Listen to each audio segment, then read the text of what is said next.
Hello everyone. Welcome back to another episode of our /JustNoMil. In today's episode, MIL constantly talks bad behind my back. What's next? How do I, 36F, nicely tell husbands, 38M, family what we will not provide during their visit? Husband, 39M, is a dreamer with no follow-through, and it's starting to get on my, 36F, nerves.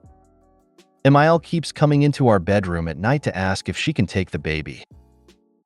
Before we get started, make sure to subscribe so you will never miss a video. So let's get started. MIL constantly talks bad behind my back. What's next? My question is more so advice or insight on what I can expect from you guys' personal experience based on what has happened so far.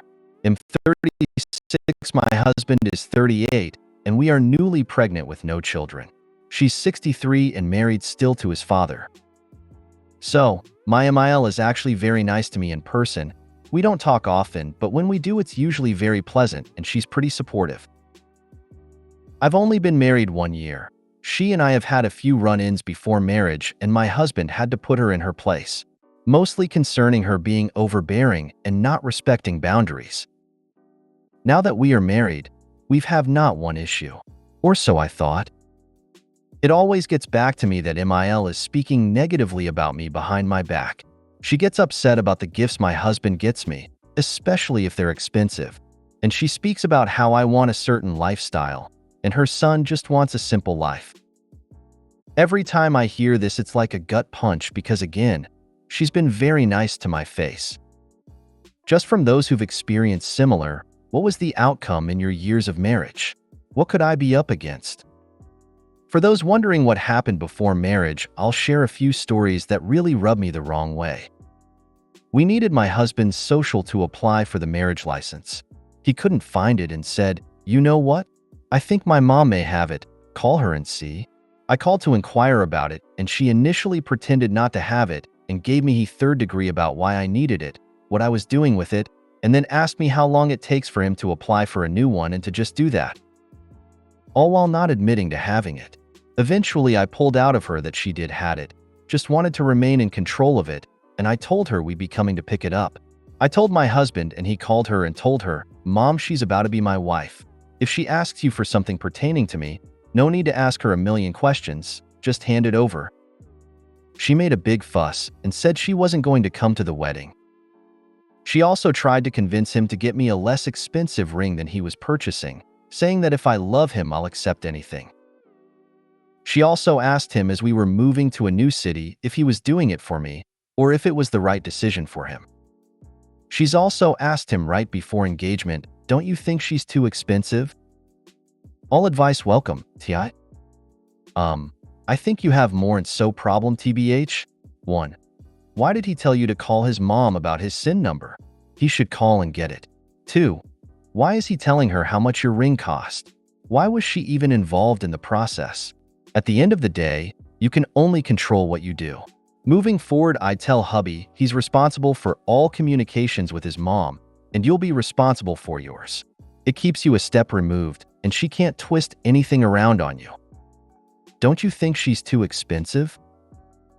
You know what's costly and too expensive, Mom? These negative comments you constantly make about my wife to me, not to mention the thing you say to others about her, are going to cost you your relationship with me. I really don't think it's a price you're willing to pay, but if you keep it up, I guarantee you're going to be mighty unhappy with your end of the deal. I've never met your MIL, but given the events you describe above, I expect her to be truly awful about you and your children. Have you told her you're pregnant yet? Now would be a great time to discuss boundaries with your husband. I like what he told his mom about your asking for his social security card.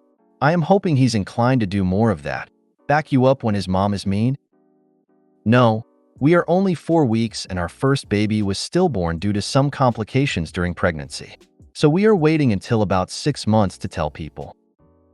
What people say about you behind your back is none of your business. Treat it accordingly and shut down comments from others. She's hoping to get a rise out of you and getting one.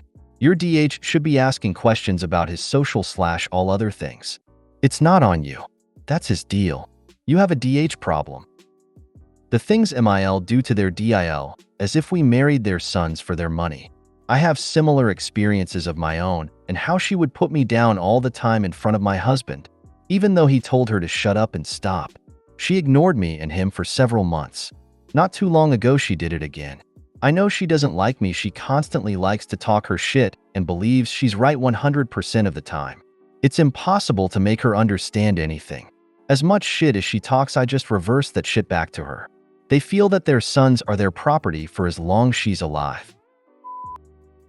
How do I, 36F, nicely tell husbands, 38M, family what we will not provide during their visit?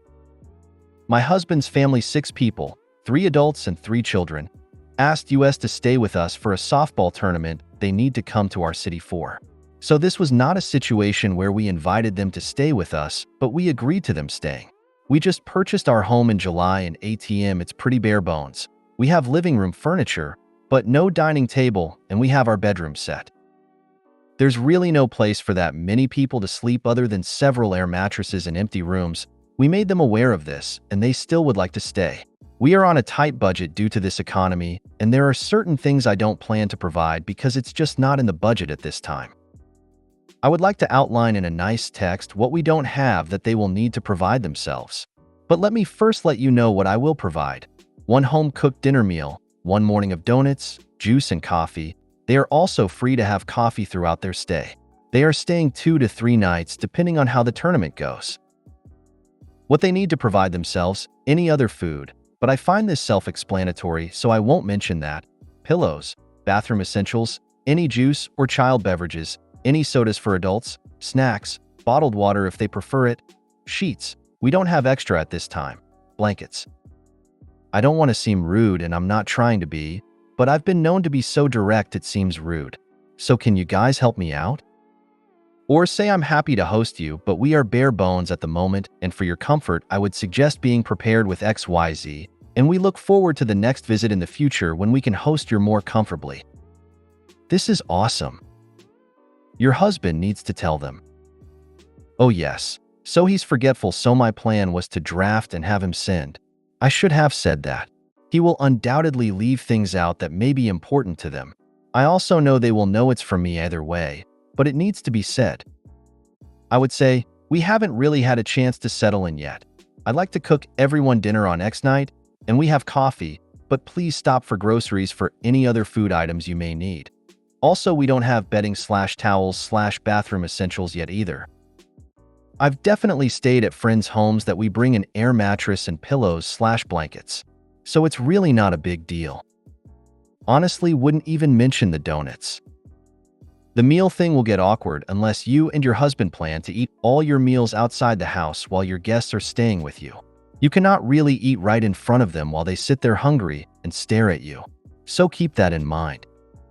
Also, depending on how well behaved they are, they may help themselves to your toiletries without asking, so that might be another angle to consider. Or decide to take naps in your bed while you guys are not using it as they get tired of the air mattress. Husband, 39M, is a dreamer with no follow-through, and it's starting to get on my 36F nerves.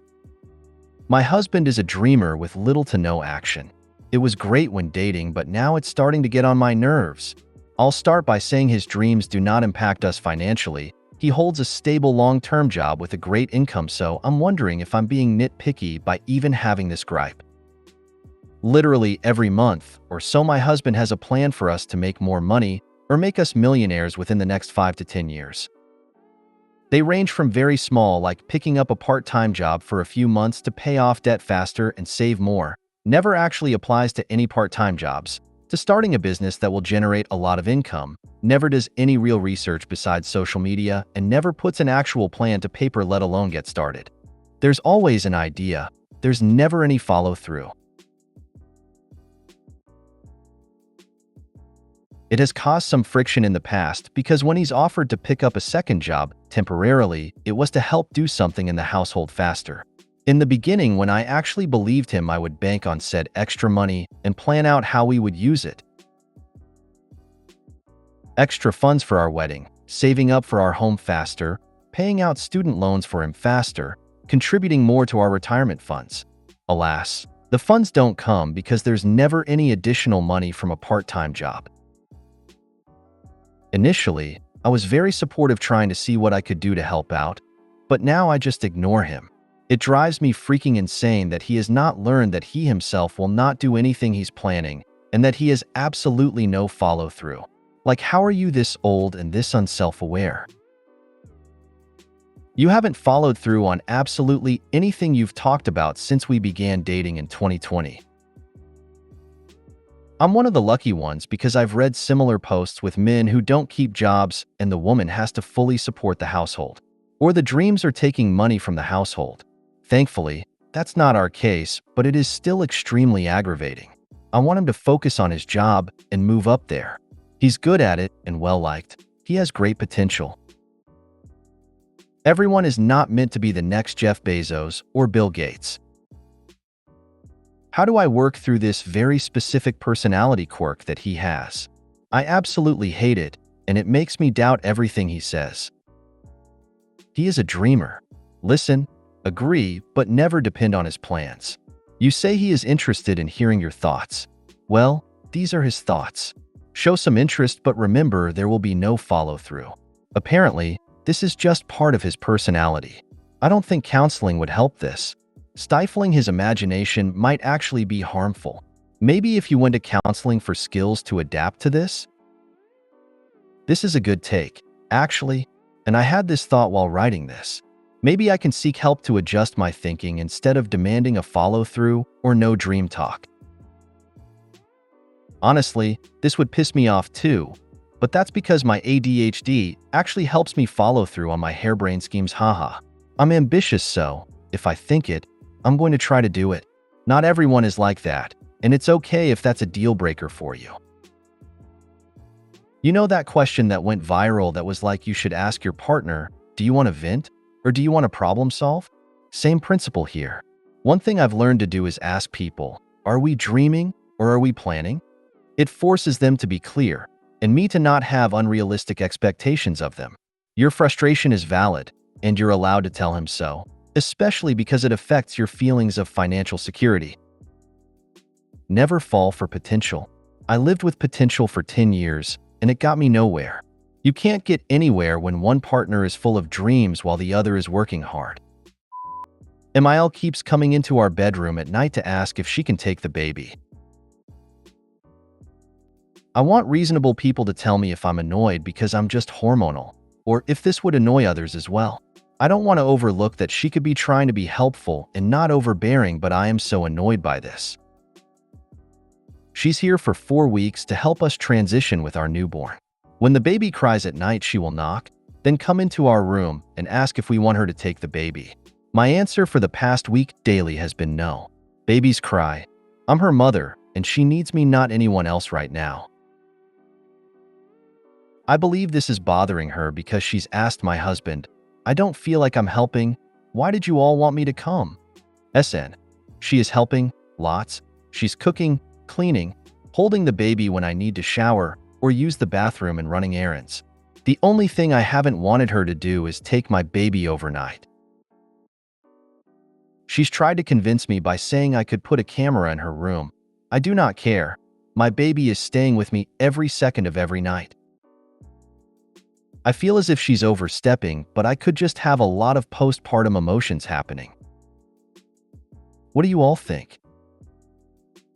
She needs to understand that helping is only helping when it's wanted. Draw a clear boundary. Once you go to bed, no help until you get up in the morning. My mother-in-law lives with us. My baby won't be born until November, and I'm already planning to lock the door at night. She sounds like the type that doesn't feel like she's helping if she's doing the mundane tasks, or the type to think if she's not helping if it's not the help she wants to give. It's annoying but easily solved. Thank you, MIL. You've been a real lifesaver with all the love and support you've given us since baby was born. When baby cries at night, I will take care of them. With all of your daytime help, it's really helping me and Dad figure out how to support baby with the middle of the night wake-ups. Baby is lucky to have such a devoted grandma. Definitely take out some of that if she's a monster-in-law type of MIL. But you really need to figure out how to set boundaries with grandma now. I would make sure to convey appreciation for the help she is giving, but also outright and very clearly explain that at night you do not want the baby taken, and to please stop knocking on the door when baby cries. You prefer to handle it yourself.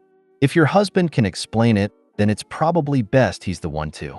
But if he's like my husband, being unclear and wishy-washy with his family, then you'll have to be the one to set the boundary.